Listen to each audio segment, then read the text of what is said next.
two key moves that the Pistons can do, I want to say for the very low or the very minimum.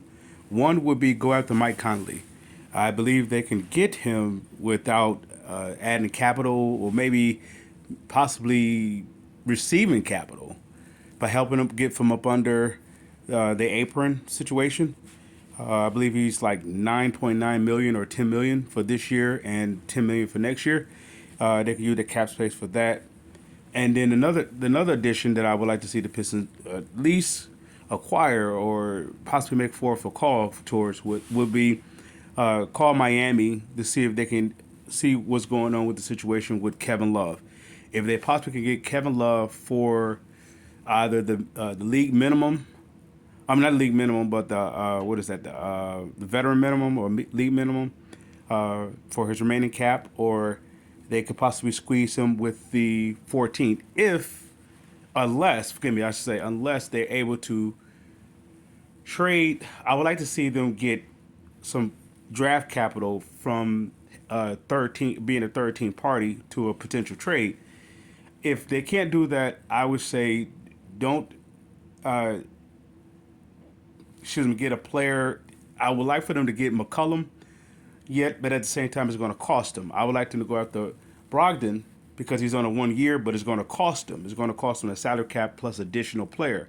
I don't think the Pistons should subtract their players as much as they can acquire or add players that can help another team get them up under the cap or whatever that type of situations. This is why I would target Mike Conley if that's available, because that would be within their range of doing so without giving up draft capital or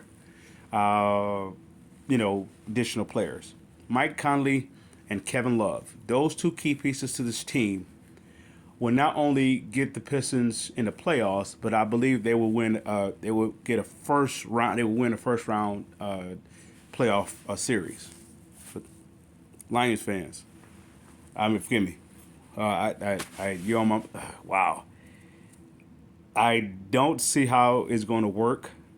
Even if you get Hutchinson back, if you get new offensive defensive coordinators, that mojo is pretty much shot. Of all that drilling up under Dan Campbell, that's shot. All that energy, that newness of Dan Campbell, that's done. And now the general manager going to have to rebuild the offensive line. And you really about to see what it's like to be, you're about to really put your